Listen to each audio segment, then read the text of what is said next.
Welcome to the new lesson in physics. Today we are discussing the forward characteristics and reverse characteristic of a PN junction diode. This is the circuit diagram for studying the forward characteristics. As you can see, P region of the diode is connected to positive terminal of the battery and N region is connected to negative terminal, and voltmeter is connected in parallel with the diode to measure the voltage, and to measure the current we have milliammeter. We have a switch also, and the battery is a variable source to vary the voltage applied to the PN junction diode. Now, the VI characteristic curve of a forward biased diode, PN junction diode, is as shown. So we have V along x-axis and I along y-axis, and the current is in milliampere range. And we can see that up to 0.6 volt, the current is 0, and after that 0.6 volt, the current starts increasing with voltage. And after that 0.6 volt, for a small rise in voltage, there is a large change in current. And that voltage we call as knee voltage or threshold voltage or cut-in voltage. So the forward voltage after which the current through a diode increases linearly with voltage is called the knee voltage, and the knee voltage is 0.2 volt for germanium diode and 0.7 volt for silicon diode. Now we have the reverse characteristics of a diode. The circuit diagram is as shown. As you can see, there is only two differences. In the place of milliammeter, we are connecting a microammeter, and the polarity of the voltage source is just reverse to provide reverse bias. And the characteristics obtained is as shown. So we can see that the graph itself is in third quadrant, because the current and voltage are negative because it is reverse biased. Here we can see that the reverse voltage and current, they are negative, and as the reverse voltage increases, the reverse biased current, it is remaining practically constant. Up to a voltage 80 volt, the reverse current is around 2 or 3 microampere. That means even if there is an increase in the reverse voltage, there is no increase in the reverse biased current. It is because of the reason that the number of minority charge carriers is limited, because the number of minority charge carriers is very less compared to majority charge carriers, and we know when the diode is reverse biased, it is the motion of minority charge carriers which causes current in the circuit. So since the number of minority charge carriers is less, the current due to this minority charge carriers in the reverse biased state, that current also will be limited. That is why even if we increase the voltage, there is no increase in current. And we can see the sudden increase in current when the voltage is very high, around 90 volt. It is because of the breakdown of the junction.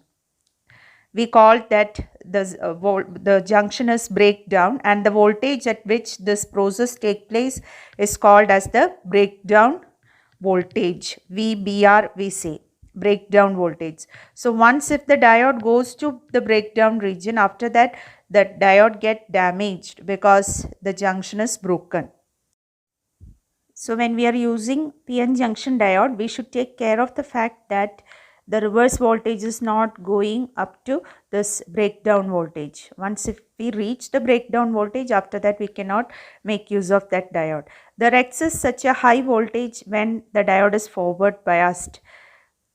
So if the forward voltage goes above that particular value, then also the diode will get damaged. So it's very important to make sure that the diode is working between these voltages, reverse breakdown voltage and the forward maximum voltage. Now in the characteristic curve, we define a term called dynamic resistance, and dynamic resistance is defined as delta V by delta I. That means the ratio of small change in voltage to small change in current. Now we move on to an important application of junction diode, which is rectifier. The process of conversion of AC to DC is called as rectification. You know the difference between AC and DC. AC means alternating current. That means the current which changes its direction at regular intervals of time. And the current which do not change its direction, that current is called as DC.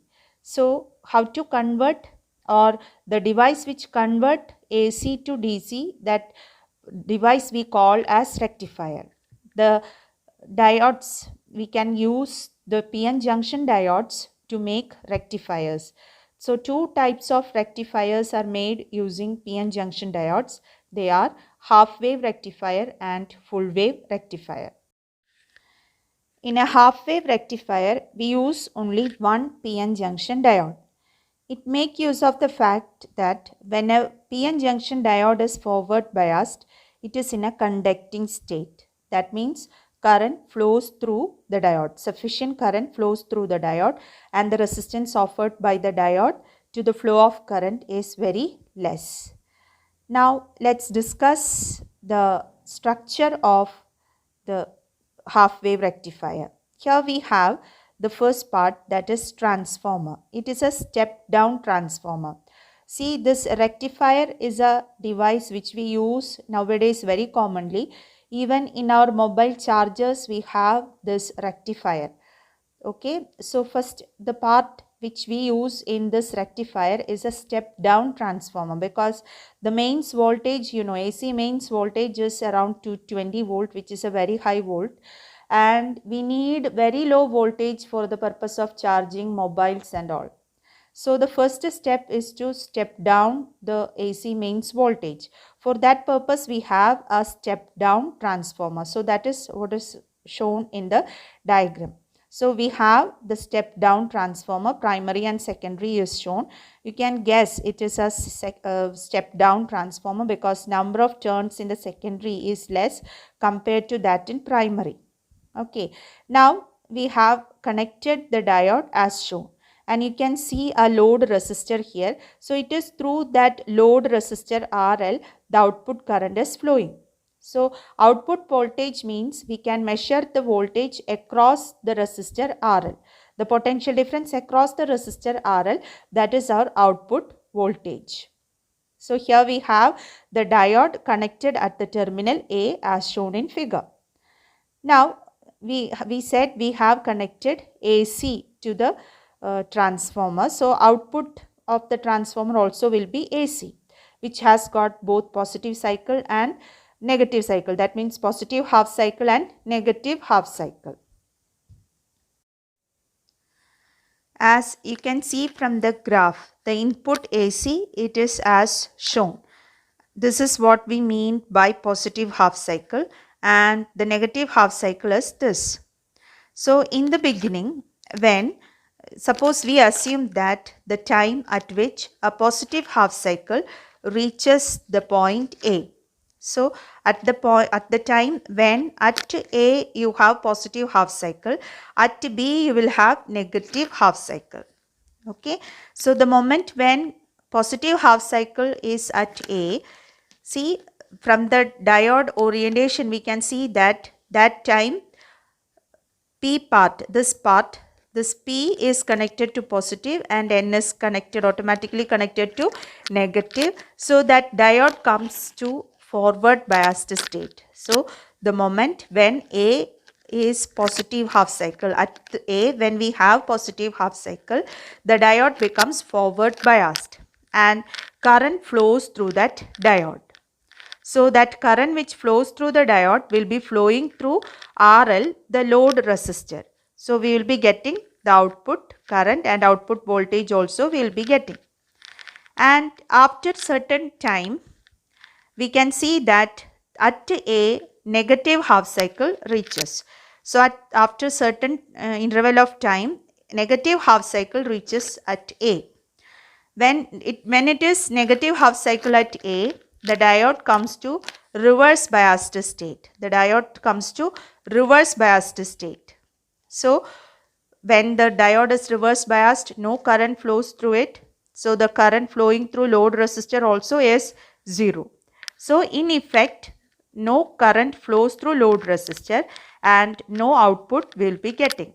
So when the diode is reverse biased, no current through the load resistor and hence no output voltage. So this is what is happening. Next, after certain again that period of time, again at A it will be positive half cycle. At A again positive half cycle reaches and the diode becomes forward biased. Current will be flowing through the load resistor and we will get output voltage. So that is what is happening. So during positive half cycles of the input voltage, the diode will get forward biased and we will get the corresponding output. So that type of rectifier we call as half wave rectifier. So this graph shows the explanation of that half wave rectifier. So during positive half cycle we can see there is an output and during negative half cycle there is no output. Again during positive half cycle there is output, then during negative half cycle no output. So only during positive half cycle we will get output voltage and that type of rectifier we call as half wave rectifier. So in half wave rectifier we have only one diode which is used. Since alternate half cycles are eliminated from the output, we say that this rectifier, half wave rectifier has got only 40.6% efficiency. Its efficiency is very less because alternate half cycles are just eliminated. So to overcome the drawbacks of half wave rectifier, we have simple full wave rectifier. It consists of two diodes. Instead of one diode, we have two diodes and we have to use center tapped transformer for this purpose. So center tapped transformer means we will have a terminal at the center of the secondary of the transformer. So in the secondary you will have 3 leads instead of 2 and the connections are done as shown in the figure. The center tap connection is earthed actually and the two diodes are connected at the 2 points A and B. And resistor RL, the load resistor, it is connected as shown. So care should be taken from the common point of the two diodes. So this is the common point we can say. Okay, they are connected at the same potential. From that point only we are connecting that load resistor and the other end of the load resistor is grounded. So center tap and one end of the load resistor is in the ground. Now let's explain how this rectifier is working. So here we have two diodes. So first let's assume that positive half cycle reached the point A. So when at A positive half cycle reaches, negative half cycle will be reaching at B. So A becomes forward biased and B becomes reverse biased. Since A is forward biased, it comes to conducting state and through that diode D1 current will be flowing. And the current which flows through D1 will be flowing through the load resistor RL also. So we get output voltage.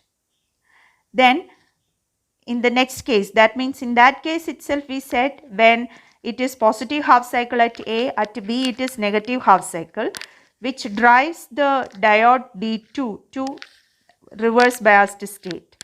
So the diode D2 is in reverse biased state when diode D1 is forward biased. Hence no current is transmitted or it is allowed to pass through this diode D2 and hence through RL also. So the current passing through RL is only from diode D1. Now next moment when diode at diode D1, that means at A negative half cycle reaches. So naturally at B, positive half cycle will be reaching. So when negative half cycle reaches, diode D1 becomes reverse biased and diode D2 becomes forward biased. And we'll get the output in the same direction. So diode D2, when it is forward biased, the current will be flowing in that direction, and in the same direction the current through the resistor RL will be flowing. So this is what is happening. So diode D2, it becomes forward biased and diode D1 is becoming reverse biased. So this diagram shows the graphs. First graph shows the input at A. Simultaneously, the input at B is shown by the second graph. So first two graphs are the inputs and the third graph shows the output voltage. So we can see that in the first half cycle, A is becoming positive. So D1 is forward biased and D1 is conducting. So we are getting the output voltage due to D1. Similarly, in the second case, in the second half cycle, A is becoming negative and B becomes positive. So D2 starts conducting and we are getting the output due to D2. So next half cycle we are getting in the output due to D1. Then next we are getting due to D2. So alternate half cycles are due to the conducting state of each PN junction diode used in the circuit. So this is how rectifier, full wave rectifier and half wave rectifier is working. Compared to half wave rectifier, full wave rectifier has got more efficiency, around 82% efficiency this full wave rectifier is having.